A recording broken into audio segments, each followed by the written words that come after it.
Saudara sekalian, kita kembali bersyukur dalam satu hadis yang sahih Rasulullah bersabda bahwa as-salatu jama'ati afdalu min salati fazli sab'ina wa 20 derajat. Salat berjamaah itu mendapatkan pahala 20 derajat. Ditambah lagi kata Rasulullah, basyiril masa'ina fi zulami ilal masajid bin nuri tambi yawmal qiyamah. Berilah berita gembira orang yang senantiasa membiasakan dirinya di waktu gelap, termasuk maghrib yang sebenarnya kita harus istirahat. Satu hari kita bertemu dengan urusan dunia, tetapi masih bisa datang ke masjid. Maka sampaikan berita gembira kepada mereka. Kegelapan yang kita rasakan, kepayahan, kecapean yang kita rasakan nanti diganti dengan cahaya pahala yang sempurna di hari ini. Mudah-mudahan semua keutamaannya kita bisa dapat dari Tuhan sekalian. Kemudian kita jaga untuk etika penunggu salat isya supaya Allah catat kita seolah-olah tetap dalam keadaan beribadah. Nawaitu i'tikaf fi hadzal masjid wa tuntu lillahi ta'ala. Saya berniat i'tikaf ya Allah di dalam masjid ini semata-mata karena Engkau. Kemudian kita siapkan lagi waktu kita sambil menunggu azan, mendengarkan hadis ayat-ayat Allah. Ini luar biasa. Liman salaka tariqan yaltamisu, barang siapa yang membiasakan diri memasuki majelis-majelis ilmu agama, majelis-majelis yang membicarakan masalah kebesaran Allah, majelis ilmu, maka sahalallahu, Allah akan mudahkan baginya jalan menuju ilal jannah, ke surga. Jadi mudahkan kita, mudah-mudahan dengan majelis ilmu ini membuka jalan-jalan kita untuk lebih mudah untuk masuk surga. Man arada dunya fa'ala bi ilmi, man arada akhirah fa'ala bi ilmi, man arada umrah fa'ala bi ilmi, kata Nabi. Jadi barang siapa yang ingin mendapatkan kebahagiaan di dunia tentu harus dengan ilmu agama. Mendapatkan kebahagiaan akhirat harus dengan ilmu agama. Kita mau dapat dua-duanya harus dengan ilmu. Jadi sesibuk apapun kita, seorang muslim setiap hari harus terdorong diri kita untuk senantiasa belajar. Karena tidak ada hentinya itu belajar, tidak ada khatamnya itu belajar. Belajar itu tidak punya tamat. Ya. Ijazah yang kita terima itu formal, tetapi belajar agama sampai kita masuk di lubang lahat, di situ kita selesai.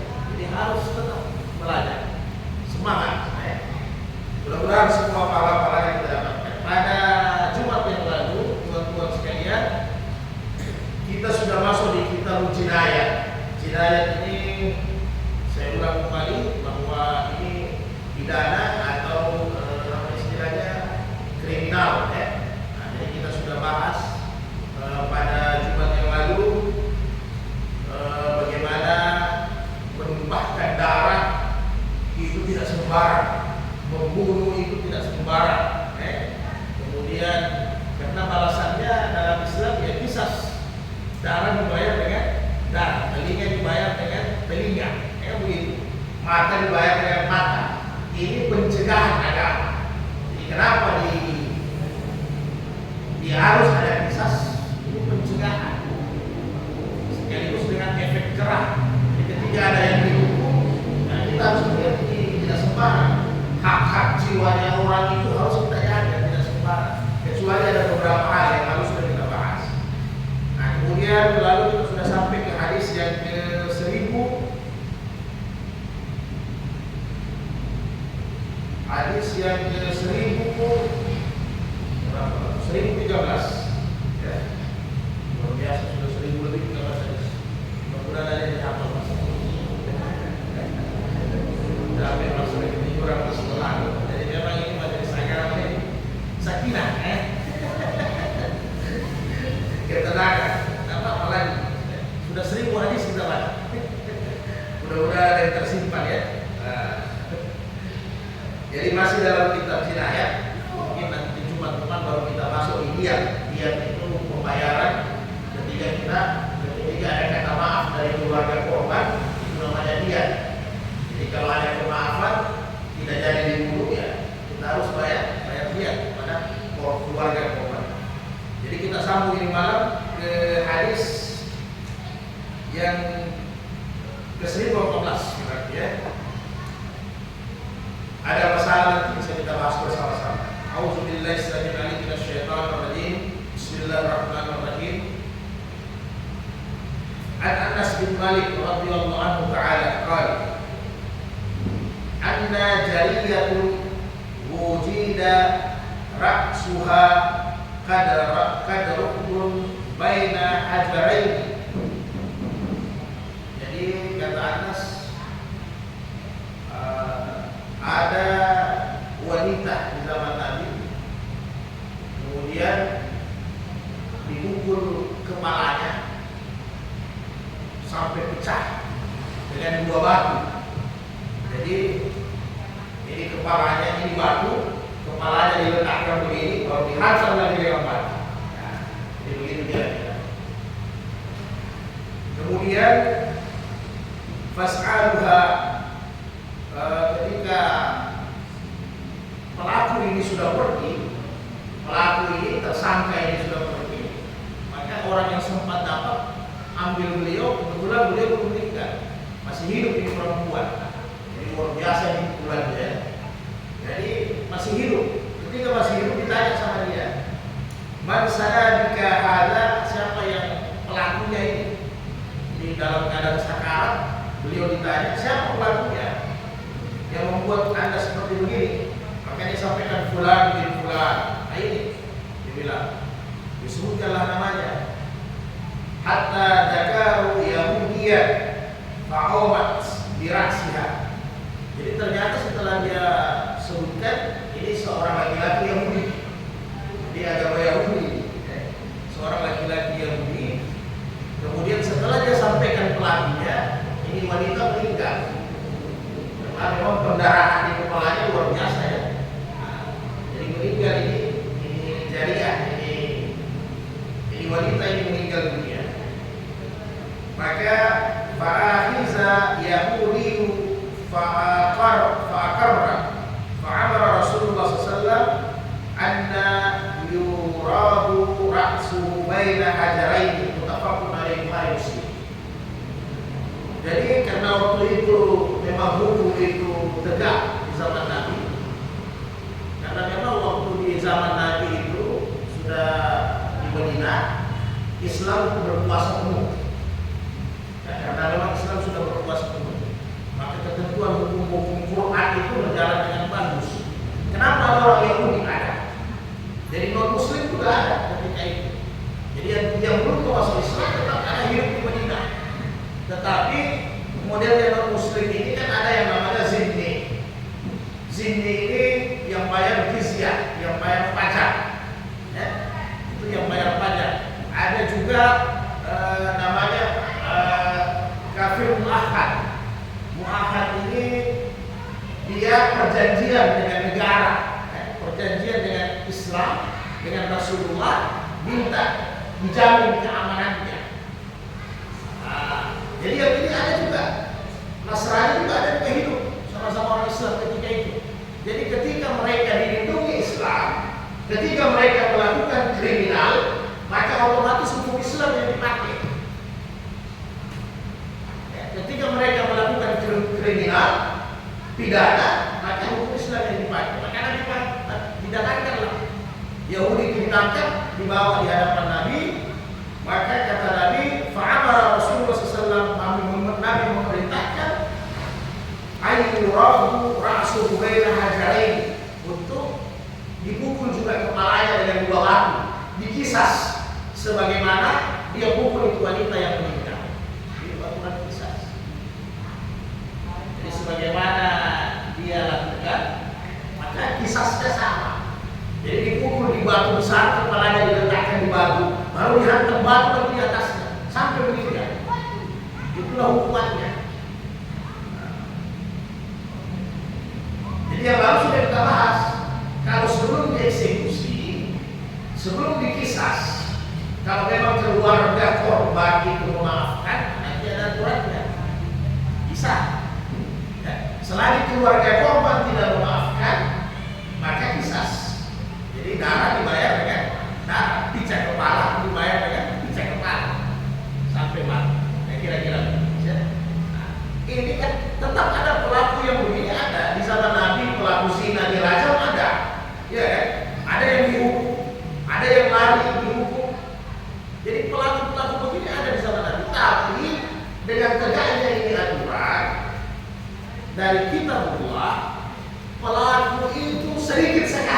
kriminal. Karena kalau sudah satu berbuat, itu jadi contoh. Pasti sedikit sekali kriminal, tidak terlalu banyak. Sekarang kalau aturan-aturan kita hari ini kan terlalu mudah. Selain pakai duit maksudnya ya, terlalu mudah. Ya, terlalu bertele-tele. Pasal-pasal di pengadilan itu juga berjenjang. Panjang perjalanannya. Malah bisa-bisa hakimnya juga meninggal daripada dan tersangkanya. Ada kejadian hakim yang meninggal duluan daripada yang dipidana. Kita terlalu banyak, mekanismenya terlalu banyak. Dari pengadilan tinggi, Mahkamah Agung, kasasi, PK, semua bisa terjadi. Ujung-ujungnya lulus. Diputuskan saja masuk di kalau di lembaga bisa juga santai pidana. Kadang tempat tidurnya ada orangnya tidak ada. Itulah kita punya model hukum, ya sudah begitu. Karena hukum kita tidak ada efek jerah. Efek jerahnya tidak ada, jadi orang tidak takut. Kalau seandainya orang yang berzina, yang disebut dengan lalu hadis yang kita jelaskan, yang berzina itu orang yang sudah menikah, baik bersuami atau beristri, ketika dia berzina diharajam, dikumpulkan semua masyarakat, itu jadi pelajaran. Tidak ada yang berani lagi kedua kali, ketiga kali, sulit. Karena apa? Sudah ada efek jerah hukumannya yang mereka lihat. Itulah fungsinya sebenarnya. Kalau hukum pidana, kisas ini, jinayat ini ditegakkan luar biasa, sedikit. Kriminal itu tidak banyak, sedikit sekali. Kalau kita yang terlalu murah kita punya nyawa. Karena memang aturan hukumnya terlalu memudahkan. Kemudian Al-Imran bin Husain radhiyallahu anhu, anna gulaman la na'si fukara'a wa ta'a usula gulamin li unasin agniya'a. Jadi aturan Islam bukan nanti dia membunuh langsung dikisas, tidak. Tetap ada namanya olah TKP, ya. Itu tetap ada penyelidikan, ada dalam Islam. Jadi seperti terjadi di kisah dari Imran bin Husain bahwa anna gulaman, ada seorang laki-laki yang miskin. Jadi pelaku ceritanya ini miskin, status sosialnya miskin. Kemudian fata'a usuna gulamin, dia laki-laki yang dia korbannya itu ada orang kaya, korbannya ada orang kaya. Ini laki-laki yang miskin, dia potong telinganya, itu anaknya orang kaya, ya. Pelakunya orang miskin, kemudian korbannya orang kaya, dia potong telinganya, sampai dia potong telinganya. Fa'atun Nabi Sallallahu Alaihi Wasallam, akan datanglah ke Nabi untuk menyelesaikan perkaranya. Bagaimana ini ya Rasul? Ini kasusnya, ini A, dia potong telinganya ini. Kan begitu. Berarti kalau kisas harus potong juga telinganya, kan begitu. Maka ketika dibawa sama Nabi, falam yaz'al lahum syai'an, rawahu Ahmad. Maka Nabi kasih dulu. Ya seperti ini hari ini lah ya. Bagaimana awalnya? Siapa saksinya? Ini setelah diteliti, yang dipotong telinganya yang salah. Ya, yang dipotong telinganya yang salah. Maka tidak ada kisas waktu itu. Tidak ada kisas. Jadi hukum kisas ini ditegakkan bukan hanya sembarangan. Siapa yang jadi korban langsung dikisas, tidak diselidiki siapa yang salah atau benar. Oh, tidak begitu. Sama. Tentunya aturan positif dipakailah. Siapa yang bersalah ya kita resiko. Jadi ketika si anak orang kaya itu telinganya dipotong, dia menuntut kisas. Setelah diselidiki kasusnya, ternyata dia yang salah. Maka tidak ada kisas waktu itu. Tidak ada kisas, tidak ada dia. Tidak ada hukum apa. Jadi kalau sekarang, kalau bilang orang gede, orang kaya Pak, jadi korban, habis tidak? Mas, jaga betul ada Mas.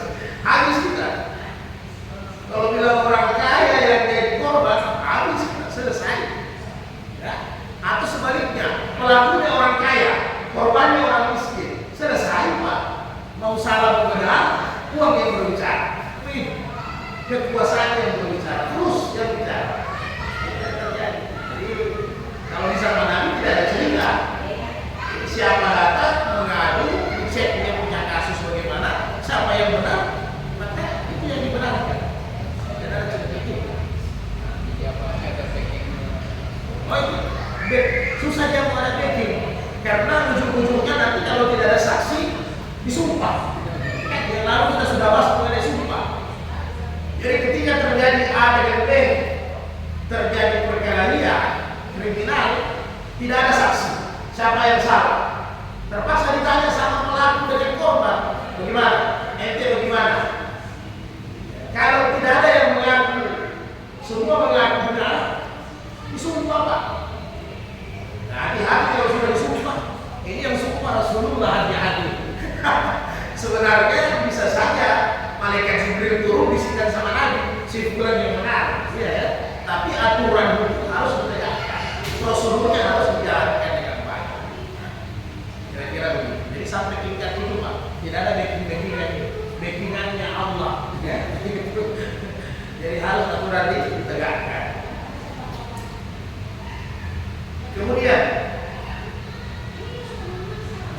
kasus berikutnya, an Amr bin Suwaid an abihi an jaddihi radhiyallahu anhu ajma'in anna rajulan ta'ana rajulan biqarmi fi rukbatihi. Jadi satu laki-laki zaman Nabi, lututnya ditusuk dengan tanduk, ya, tanduk ditusuk dengan tanduk lututnya. Ini saya sudah pernah bahas di saya. Ditusuk dengan tanduk lututnya sampai berdarah, ya, sampai berdarah. Tsumma ja'a ilaihi faqala ya Rasulullah arajtu. Dia datang kepada Nabi, wahai Rasulullah, kisas, saya mau balas. Dia kasih luka saya punya lutut sampai berdarah. Jadi minta diadili. Si korban datang kepada Nabi agar pelakunya dibalas dengan kisas. Fakala Rasulullah, "Kad nahaituka fa'asaytani fa'abadaka Allah wa batala arajuka." Summa naha Rasulullah sallallahu alaihi wasallam an yuknas min khurjin hatta yamra'a sahibu. Rawahu Ahmad. Hatta tabraha summa ja'a ilaihi faqala aqdini akadni fa akadahu summa ja'a ilaihi faqala ya Rasulullah arajtu faqad nahaituka fa asaytani fa abadaka Allah wa batala arajuka alaihi. Lucu saja. Ketika dia itu sudah datang sama Nabi dan bilang pulang dulu, kau kasih sembuh dulu kamu, ya? Jadi maksudnya Nabi pulang dulu sembuhkan dulu kamu, baru dibalas supaya ditahu sampai di mana kau punya luka cedera. Besoknya dia datang lagi sama Nabi, Nabi balas. Nabi bilang, ente pulang dulu sembuhkan dulu kamu. Besoknya dia datang lagi sama Nabi balas. Panggil itu enaknya di zaman Nabi, ya, yang bersalah enak dipanggil, tidak lari ke luar negeri, tidak sembunyi. Jadi ketika yang sudah lagi oke lah, kalau kau memang tunggu balas, maka Nabi kisas, ya, dikisaslah, diambil tanduk, ditusuk juga lututnya, mengeluarkan darah. Jadi sudah dibayar, sudah selesai, pengadilan sudah selesai, karena sudah dibayar. Waktu berjalan, korban pertama belum sembuh, bahkan tidak bisa bayar, setengah mati bayar. Korban yang dikisas, pelaku yang dikisas sudah beraktivitas, sudah sembuh. Dia datang lagi sama Nabi, ya Nabi, kisas pulang. Nabi bilang tidak bisa, iya kan? Jadi sampai Nabi marah, kau membuat Allah marah. Ya kan? Kan lalu saya sudah sampaikan, kalau memang sampai mana luka, sampai kau tidak bisa berjalan, berarti nanti dikisas dibuat dia sampai tidak jalan juga. Tapi karena sekarang tidak boleh lagi ada pengadilan baru, sudah selesai, tidak ada tuntutan baru. Akhirnya Nabi bilang, kalau begini cara kau membuat Allah marah. Yang kedua, tidak ada juga gunanya. Karena apa? Menurut kamu sudah parah, jadi menurut kamu tidak ada gunanya. Pengaduan itu sudah tidak bermanfaat apa. Jadi sampai begini. Jadi karena dia terlalu tergesa-gesa, mau balas dendam cepat, akhirnya dia punya luka yang lebih lama. Seandainya dia sabar itu perintah Nabi, aman, bisa dia balas dengan bagus, timpal.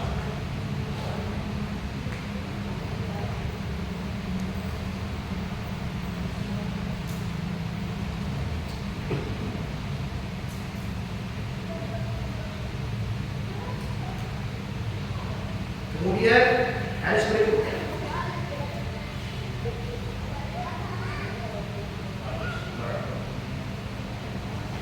Ada di Hurairah Tahmal dari Abu Hurairah At-Tatalati dari Abu Hurairah At-Tatalati imra'atani minal khuzaihi faramat ihdahumal ukhra bihajarin faqatalnaha wa ma fi batniha fahtasamu ila Rasulullah sallallahu alaihi wasallam faqala Rasulullah sallallahu alaihi wasallam anna diyatan janiha huzzatan. Jadi ada dua orang perempuan bertengkar berkelahi di zaman datang. Kemudian yang satu meninggal. Kebetulan korban yang meninggal itu sementara hamil, ada jahit di perutnya. Jadi datang bersama Nabi mengadu untuk kisahnya diselesaikan. Bagaimana ini kisahnya harus diselesaikan? Maka ketika datang sama Nabi sampaikan bahwa dia harus dibayar nobol. Ya. Meninggalnya kisah, meninggalnya itu wanita kisah yang dalam bayi harus bebaskan budak satu orang.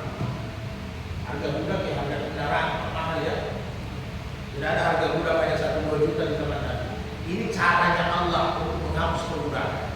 Jadi ketika ada yang bersalah kriminal waktu itu, karena ada janin meninggal juga ibunya, janinnya juga ikut mati, maka bukan hanya kisah, harus bayar juga. Bayarnya bukan kepada keluarga korban, tapi bebaskan budak satu orang.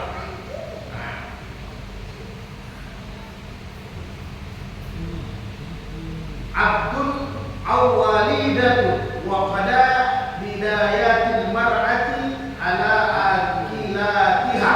Syukurnya ketika terjadinya pertengkaran ini, terjadi pembunuhan, keluarga memaafkan. Keluarga korban, perempuan yang korbannya, keluarganya maafkan, jadi harus bayar dia. Jadi tidak jadi dikisah. Jadi tidak jadi dikisah. Persoalannya harus ada ketambahan bebaskan satu budak. Ini yang diprotes sama keluarga pelaku. Terlalu berat kan begitu. Sudah bayar dia. Kalau dia normalnya kan harus sudah kita bahas. Dia normalnya itu 4,5 miliar Pak, kalau ukuran sekarang itu normalnya dia. Nanti tinggal disepakati. Tapi normalnya dia itu kurang lebih 4,5 miliar. Itu kalau bayar dia. Jadi ditambah lagi dengan bayar janin satu budak, itu bebaskan satu budak ya sama kita beli sapi di pasar Pak. Bisa 20 juta, bisa 50 juta, bisa lebih di atas lagi. Tergantung jenis budaknya karena ada yang miliki. Kan begitu. Jadi diprotes. Fakana Hamdu ibnu Nabi Qatil Huzali, ini suaminya pelaku protes. Ya Rasulullah, kaifa yuqrabu ma la yasrifa wa la akila wa la nataqa wa la istahala. Fa mislu zalika yuqal. Jadi, maka Rasulullah SAW inna hadha min ihwanin muhalin min adad sad'ihi alladhi saja'a mutafaqun alaih. Jadi protes, ya Rasul, masa kami harus bayar yang tidak makan, yang tidak minum, kemudian wala nafaka yang tidak bicara, wala stahalla yang tidak bersuara, maksudnya jadi, ya, masa kami harus bayar? Ini dalam kurung tidak makan, tidak minum, tidak berbicara, tidak bersuara, masa saya harus bayar lagi? Sudah cukup bayar dia untuk meninggalnya, kenapa anaknya harus melengket lagi bayar? Seperti itu. Maka kata Rasulullah, inna hadza min ihwanil hadi. Sesungguhnya saya berikan hukuman itu hukuman bayar janin, bukan untuk keluarga korban. Untuk keluarga korban dia itu hanya membebaskan budak, artinya untuk agama, ya, membebaskan satu budak. Maka kata Rasulullah, aku laksanakan itu karena saudara istrimu itu tukang tenun, atau saudaranya sama dengan saudaranya tukang tenun, tukang sihir. Ya, nah, kita baca di berikutnya baru kita lihat. Wa haraja Abu Dawud Nasai an Ibnu Abbas an Umar radhiyallahu anhu sa'ala. Jadi Umar berkata, man sahida pada Rasulullah sallallahu alaihi wasallam fil janini.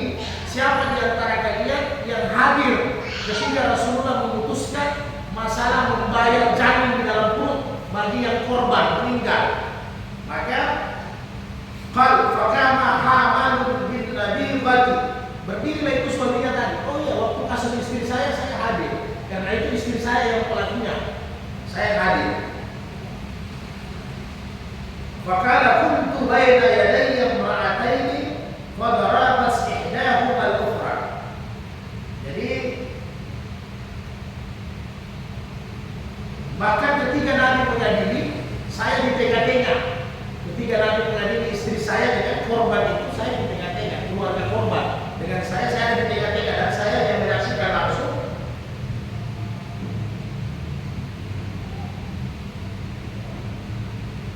Dan saya sendiri menjadi saksi ketika mereka saling memukul satu sama lain. Jadi suaminya nggak paham sendiri.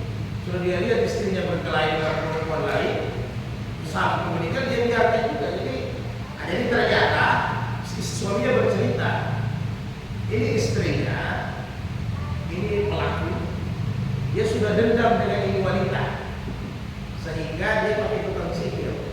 Ini sama Nabi yang baru seperti sekarang ada semua. Jadi dia pakai gaib lah, ya. Ternyata tidak mempan. Kan sudah kita tahu siapa yang mendatangi tukang sihir berarti syirik, kan begitu? Bukan hanya ibadahnya tidak diterima, ya syirik. Jadi karena tidak mempan, maka dia adu fisik. Jadi istilahnya dukun tidak berhasil. Ini bukan mulut, bukan peranak, maksudnya dukun sihir, ya. Nah, jadi dukun tidak berhasil, ya terpaksa fisik. Jadi Nabi setelah cek kronologisnya ternyata begitu. Ini perempuan ada, tapi yang sampaikan siapa? Perempuan itu sendiri. Itu bagusnya orang di zaman Nabi jujur, karena takut disumpah. Ya, kalau sekarang dia bilang nggak apa-apa disumpah dengan Quran di pengadilan, yang penting tidak wudhu, tidak takut. Nah itu model sekarang tidak takut, Pak.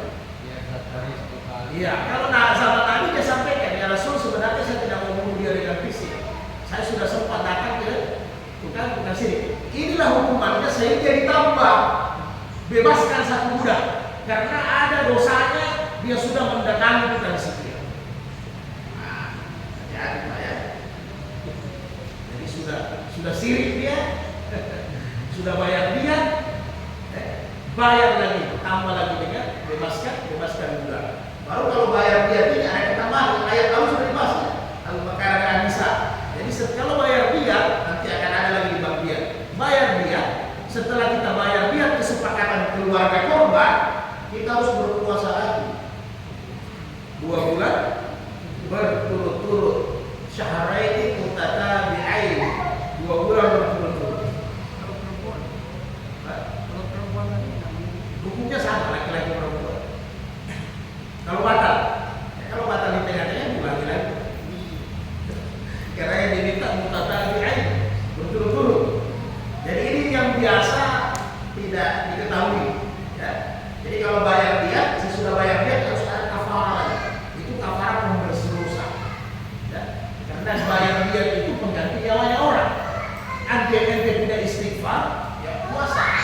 Yang sebenarnya ente kisas, mati hanya karena dimudahkan sama keluarga korban, maka dimaafkan, bayar dia. Bah, bagaimana yang bunuh disuruh bayar membebaskan budak tapi tidak mampu? Kan tadi dikatakan membebaskan budak juga kan? Bagaimana itu orang, kalau dia yang membunuh itu orang tidak mampu, yang membunuh itu tidak mampu dia untuk membebaskan budak. Ya, Apa? Ya, kan ayat lalu sudah dibahas ya. Hanya waktu ini terjadi di zaman Nabi, jelas pasti istrinya harus laksanakan. Ya kan begitu. Kalau seandainya tidak mampu, ada juga ayat.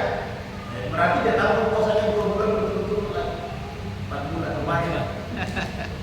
Lumayan. Karena itu dosa syiriknya. Ya, dosa syiriknya itu kafarah syirik. Jadi janganlah ya, jangan pakai sebenarnya tidak ada manfaatnya ya, tidak ada manfaatnya. Kalau kita orang Islam istilahnya wa adawa wala tijara wala hamata wala syafar, ya, tidak ada berpengaruh itu kejelekan, sihir dan sebagainya, semua kehendak Allah sebenarnya ya. Semua kehendak Allah. Selain kalau beraktivitas bismillah tawakkaltu 'ala Allah, la haula wala quwwata illa billah, yang bisa kita tambah buat kita dalam hati kalau bisa kita doa. Allahumma la khairaka la khaira illa khairaka. Ya Allah, tidak ada kebaikan kecuali kebaikan Engkau. Wala tayru illa tayruka. Tidak ada kesialan kecuali datangnya dari Engkau. Jadi kalau memang kita kena sakit atau ada yang santet, ya semua itu dari Allah. Ya begitu. Wala ilaha ghairuka, tidak ada yang disembah kecuali Engkau ya Allah. Jadi Nabi ajarkan begitu. Kemudian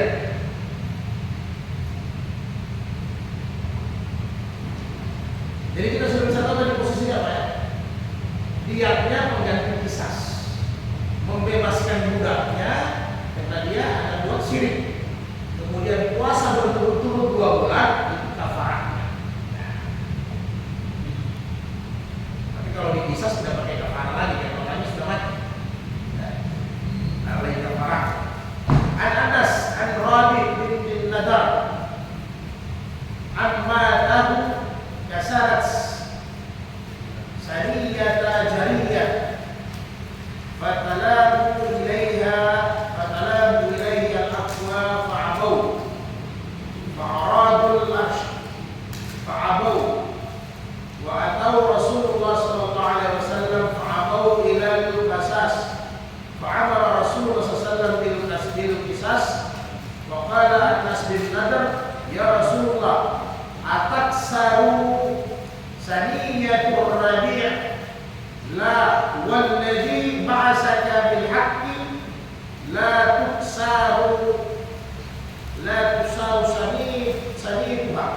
Maka Rasulullah ya Anas kitabullahil qisas wa radiyal qawli fa'afu. Maka Rasulullah sallallahu inna min ibadillahi ma law aqsama 'ala Allahi la amarra.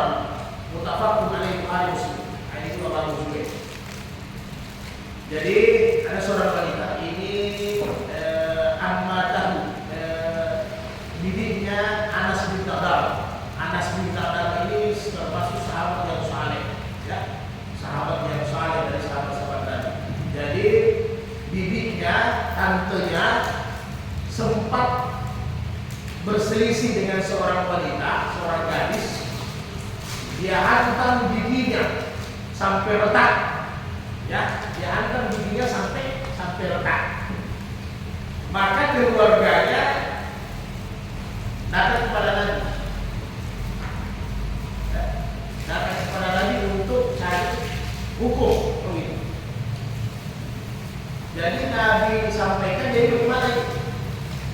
Keluarganya bilang kisas, patah gigi, hancur gigi hancur gigi juga. Ini telinga hilang, ya telinga hilang. Jadi kisas. Apakah ada jalan keluar untuk memaafkan? Tidak ada. Keluarganya berkeras, tidak ada. Patah gigi, hancur gigi dengan hancur gigi juga. Maka Nabi bilang kalau begitu kita kisas. Sebelum dikisas, diratakan juga giginya, diletakkan giginya. Datang ini Anas bin Nadar, ponakannya. Ya Rasul, datang melarang sama Nabi. Ya Rasul, tidak bisakah ini dilonggarkan hukumannya? Ini sahabat yang saleh ini, sahabat Nabi Anas bin Nadar ini kan salah satu sahabat Nabi yang luar biasa. Dia minta kelonggaran sama Nabi. Cari backingan, kira-kira kayak pas bilang tadi ya, cari backingan. Bisa tidak ya Rasul? Rasul bilang, kita ya Anas, kita berubah kisas. Tidak bisa, karena itu sudah ketetapan Allah di Al-Quran ya, harus dikisas. Jadi tidak bisa. Jadi sempat Anas bilang di Nadar jangan berubah. Artinya dia tidak bilang sama Nabi jangan kisas, dia sampaikan sama Nabi, la walladzi ba'asaka bil haqqi la tuksaru sani'atuha. Ya Rasul, saya yakin demi Allah yang mengutus engkau sebagai Rasul, ini barang tidak jadi dikisas. Jadi Nabi sempat kaget juga. Ini Anas bin Nadar ini menentang aturan Al-Quran kalau begitu, ya kan? Tapi dia berbohong. Ya Allah, kan? Jangan dikisas. Tiba-tiba ketika mau kisas, fa'arada al-qawmu fa'afau. Keluarga korban langsung maafkan, berubah kita. Jadi Nabi juga boleh juga kiranya. Nah, jadi tiba-tiba mau dikisas, keluarga korban maafkan. Oke lah kalau begitu, maaf, berarti bayar dia, dimaafkan saya. Maka kata Rasulullah, inna min ibadallahi ma lam aksam falallahi la amarrah. Kata Nabi, memang ada yang bilang hamba-hamba yang Allah ketika dia berdoa bersumpah, Allah langsung kabulkan. Jadi memang Anas bin Nadar ini orang saleh. Jadi dia tidak bukan berarti mau minta agar hukuman itu dibatalkan, tapi dia memohon kepada Allah supaya diberikan hati, digerakkan hati keluarga korban ini supaya lembut bisa memaafkan, dan itu terbukti sebelum Nabi kisas keluarganya maafkan. Kalau begitu dimaafkan, bicara dia saja. Kalau sudah bilang gini berarti harus dibawa di dokter spesialis seperti yang dimaafkan. Nah, kira-kira begitu. Nah, jadi itulah sama Nabi ya. Ada di tempat ada kriminal, tapi dengan aturan hukum yang ditegakkan kriminal lebih sedikit karena efek jerah hukumnya lebih menakutkan.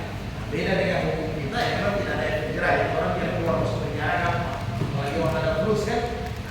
Pengedar obat saja hari ini justru katanya lebih tenang kalau pengedar di dalam daripada di luar, karena kalau di luar terlalu banyak polisi yang minta. Kalau di sana cukup kasih makan orang-orang yang tanya selesai, aman. Hukuman kita kan sudah begitu, tidak ada efek jerah, ya. Karena peradilan kita terlalu bertingkat-tingkat, ya. Apalagi remisi, tidak ada efek jerah. Jadi begini kasusnya. Jadi tidak jadi diganti dengan hancur gigi, diganti dengan hancur gigi. Bayangkan. Kemudian ada Ibnu Abbas radhiyallahu anhu, kalau Rasulullah SAW, man kutila inniyan aurinniyan, barang siapa yang membunuh tidak sengaja, bihajarin au sawtin dengan batu, au sautin dengan cambuk, au asya dengan tongkat, fa'akaluhu maqtul khita'i, maka dia bayar denda dia. Wa man qutila amdan fahuwa mu'addu, barang siapa yang bunuh dengan sengaja, wa man hala dunahu fa alaihi la'natullah, maka dia harus dibunuh dengan mati ya. Wa man hala dunahu fa alaihi la'natullah, barang siapa yang mengikat dengan hukum itu, maka dia mendapatkan laknat dari Allah. Jadi sahabat itu orang di zaman Nabi takut. Jadi makanya orang yang berbuat salah, kriminal, terpidana, tersangka, pelaku akan datang kepada hukum tanpa harus dikejar-kejar, ya, tanpa harus lari keluar negeri. Begitu kira-kira.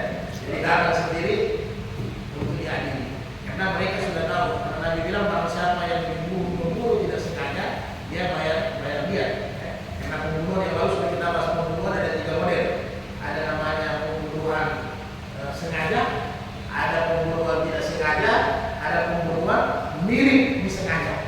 Ya, ada pembunuhan mirip disengaja. Lalu sudah kita bahas ayatnya, pembunuh disengaja nanti dibuka di Baqarah 178 sudah dibacakan lalu ya. Kemudian pembunuh yang tidak sengaja dibuka di An-Nisa ayat 92. Kemudian seperti sengaja itu bayar diat berat. Ada juga di An-Nisa ayat 92.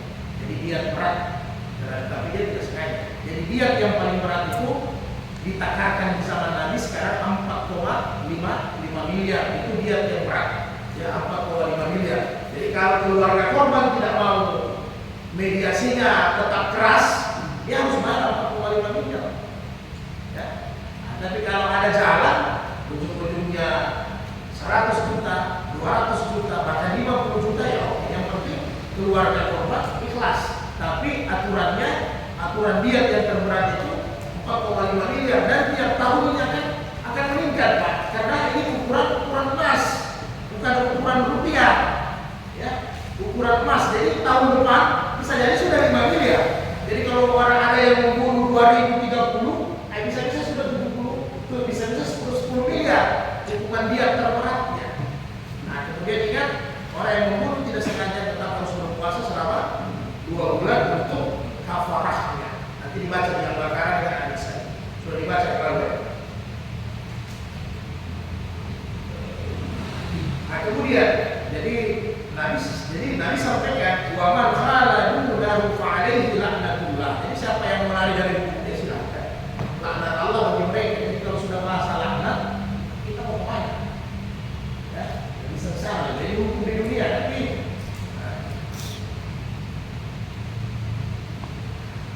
kemudian ada Ibnu radhiyallahu anhu Nabi sallallahu alaihi wasallam, "Idza amsaka ar-rajula wa qatalahu al-akhar yuqtalu alladhi qatala wa yuhbasu alladhi amsaka."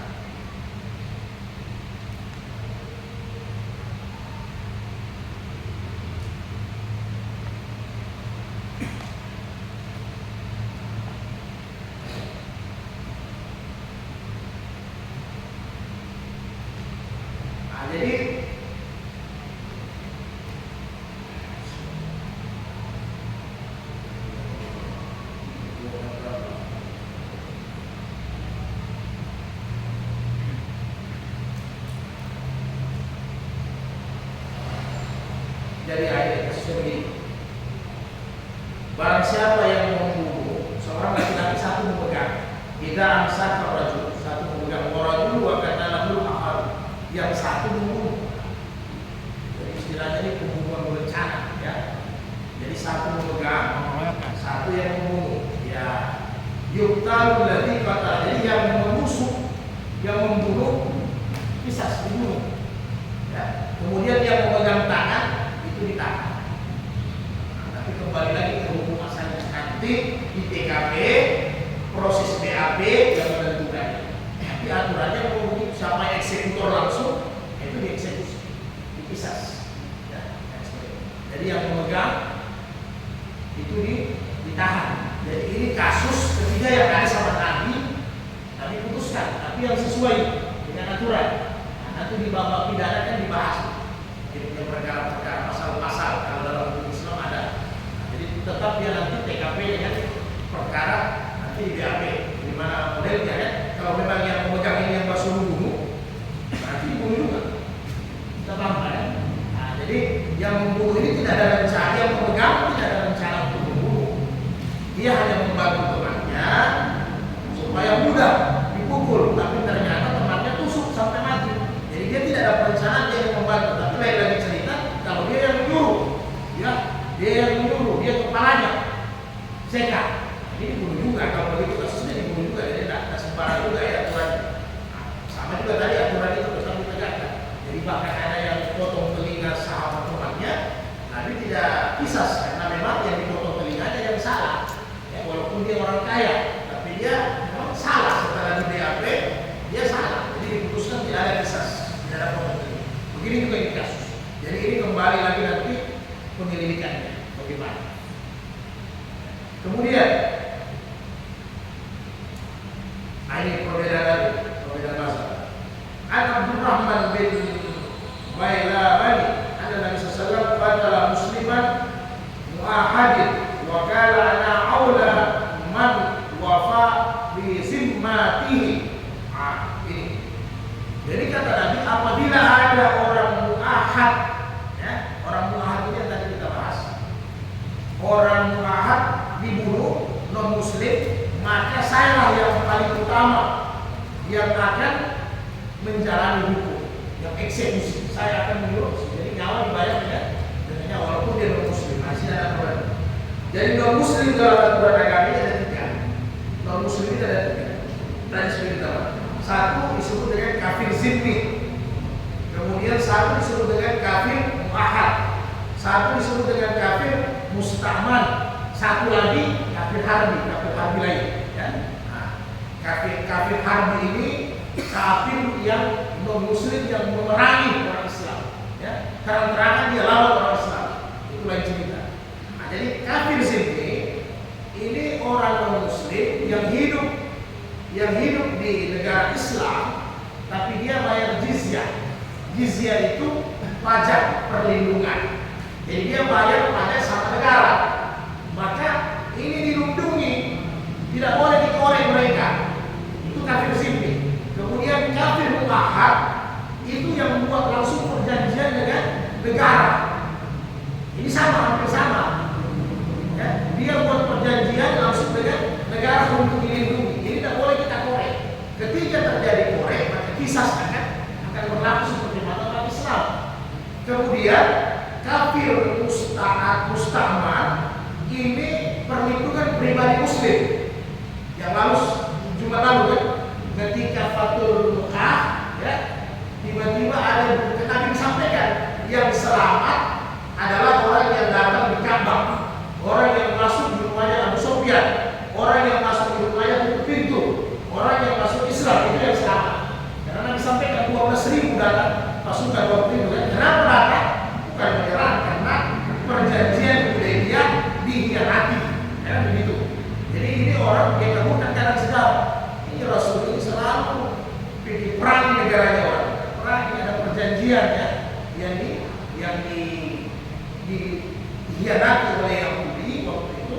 Maka mereka Yahudi ini dibantu sama orang Quraisy.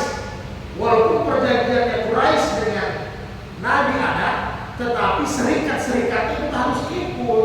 Jadi ceritanya Nabi Islam ada suku Yahudi juga yang serikat minta perlindungan sama Islam. Ini Quraisy. Ada lagi Quraisy ditusuk-tusuk sama orang Yahudi yang di Makkah. Sebenarnya Islam dengan orang Quraisy sudah ada perjanjian Hudaybiyah, tidak boleh saling berkaitan. Walaupun itu perjanjian merugikan orang Islam. Tiba-tiba ini Yahudi tadi dihantam sama orang Yahudi dengan orang Quraisy. Ini kan apa istilahnya, serikat ya kan? Kalau negara sekarang apa namanya? Dia punya multinasional. Sekutunya ini sekutunya Islam. Jadi kalau dia tidak ganggu orang Islam, tapi sekutunya Islam dia ganggu orang Quraisy dengan Yahudi. Maka aturan sekutu, ketika sekutu diganggu aturan Islam itu, maka kau harus bantu karena itu ada perjanjian. Gitu. Nah, jadi ketika datang di Makkah, lari ke rumahnya Ummu Hani ini saudaranya Ali bin Abi Thalib, kakaknya. Ali bin Abi Thalib yang membersihkan kota Makkah. Siapa yang tidak ke Abu Sufyan, siapa yang tidak tutup rumah, siapa yang tidak ke Masjid Haram, disikat. Atau siapa yang tidak masuk Islam. Maka dua orang ini tidak. Setelah dikejar masuk ke rumah Ummu Hani. Maka Ummu Hani buka pintu. Kaget. Adiknya Ali bin Abi Thalib. Jadi Ali bin Abi Thalib, mana itu dua orang? Bawa tanya, mau disikat itu kan kira-kira begitu. Ummu Hani bilang tidak. Dia sudah minta perlindungan sama saya. Jadi walaupun dia bukan orang yang berpangkat, orang Islam itu sama. Ini Ummu Hani orang biasa, masyarakat biasa. Tapi ketika ini orang kafir dua minta perlindungan, tapi Ali bilang kalau begitu kita datang sama Nabi itu tanya. Nah, setelah ditanya sama Nabi boleh, ini yang disebut dengan musta'aman. Jadi orang kafir yang dilindungi sama orang Islam secara pribadi. Ya, selagi masih ada perjanjian. Tapi kalau sudah yang melindungi bilang sekat, sudah selesai perlindungannya kira-kira begitu. Jadi itulah kafir yang harus dilindungi. Dan menurut mazhab Imam Syafi'i, di sini ada perbedaan antara Abu Hanifah dan Imam Syafi'i. Ya, Imam Syafi'i, kalau orang non-Muslim yang tiga tadi, yang tiga zimmi, mu'ahad, ya, dengan musta'aman dibunuh, maka menurut Imam Syafi'i, sebagaimana di surat An-Nisa ayat 92, tidak dikisas, hanya bayar dia, tidak dikisas. Itu menurut Imam Syafi'i, karena keyakinan yang berbeda kata Imam Syafi'i. Tapi menurut Imam Abu Hanifah, dia tetap dikisas karena persamaan hak, bukan persamaan perbedaan akidah, tapi persamaan hak manusia. Kisas tetap ditegakkan. Nah, jadi kalau Imam Abu Hanifah, non Muslim yang baik zimmi maupun yang harbi tetap dibalas, ya, dengan kisas. Tapi Imam Syafi'i tidak. Nah, demikian juga sebaliknya. Kalau orang Muslim yang membunuh sama tiga orang kafir ini, ya, zimmi, mu'ahad dengan musta'aman, maka menurut Imam Syafi'i orang Muslimnya tidak dibunuh, tidak dikisas, hanya bayar dia sama keluarga dengan berpuasa 2 bulan berturut-turut. Nah, begitu juga Imam Abu Hanifah. Imam Abu Hanifah sama, orang Muslim yang bunuh 3 orang kafir ini itu dikisas juga. Jadi sama hukum baliknya sama, tetap dikisas juga menurut Abu Hanifah. Nah, lain kalau orang non-Muslim yang harbi, itu yang terang-terangan memang menentang, suka mengkhianati, suka menghasad dan mengadu domba orang-orang untuk membenci Islam. Nah, yang lalu kita sudah bahas ada 3 darah yang halal, ya.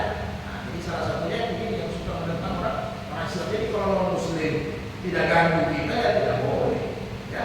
Jangan kita balas menentang, tidak boleh. Nah, karena di satu peperangan pernah terjadi di zaman Nabi, ada orang non Muslim itu dapat berdiri dengan kibirnya, parangnya panjang, badannya besar. Dia bilang, siapa pasukan Islam yang perang? Ya. Jadi sebelum ada sahabat yang mati, Nabi bilang, orang yang seperti begini, kibir begini, ini yang paling Allah benci. Dan saya sampaikan, ya, Nabi balas, tetapi kalau di medan perang seperti begini, boleh kibir seperti ini. Nabi kasih nyali sahabat. Jadi Nabi bilang, memang orang seperti begini, kalau di luar perang, ini yang paling dibenci dengan Allah, sombong yang luar biasa. Tapi kalau dalam peperangan, Nabi bilang, ini boleh. Nabi masalah, Abdullah bin Umar, tapi dia pakai cadar. Sampai dia meninggal dari tahu, dia pakai cadar, dia tutup semua, dia lalu dari perang kibir tadi, dia buka, selesai, lalu Abdullah bin Umar agak kecil badan, baru dia ke belakang. Jadi tidak ada satupun yang tahu itu sahabat siapa tadi yang pas aku raja tadi. Nah, itu lagi. Tapi setelah selesai, ternyata ada sempat ketika dia mau pergi, ada satu sahabat yang sempat tarik caranya, sehingga Abdullah bin Umar katakan cukup hanya kau. Dia raja penasaran, ya, ente ternyata.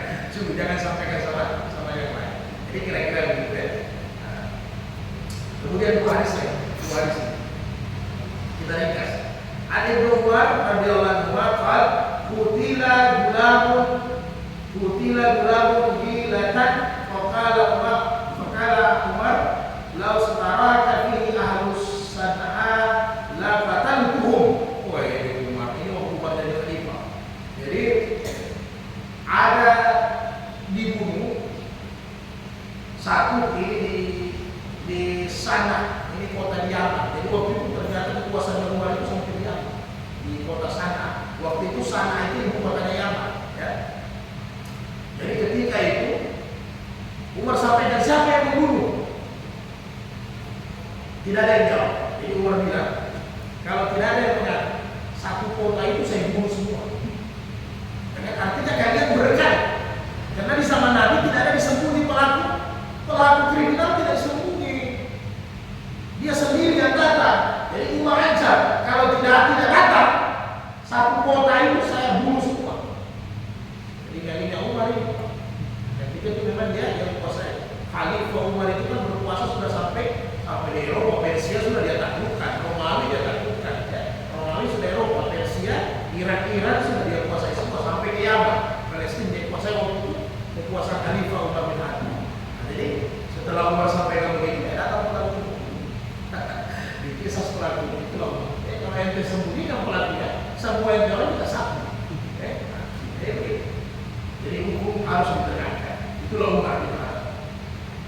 Yang terakhir, Abi Shuraih Al-Khuzai radhiyallahu anhu qala Rasulullah faman qutila lahu qatilu ba'da maqalati hadhihi fa ahluhu baina ziratayn imma an yahuzul aqla aw yaqtul akhrajahu Abu Dawud. Siapa yang dibunuh sejak hari ini, sejak saya mengatakan perkataan saya, ba'da maqalati, siapa yang dibunuh sejak saya mengatakan ini, maka dua pilihan untuk mereka. Ya. Apakah hukum ditegakkan? Dua pilihan. Apakah didenda atau dikisas, dibunuh. Jadi itu sudah aturannya lagi. Ketika terjadi pembunuhan, dua saja yang berlaku. Tidak ada yang lain. Kisas atau diat, itu saja. Diat kalau keluarga maafkan, kalau tidak ya kisas. Jadi jangan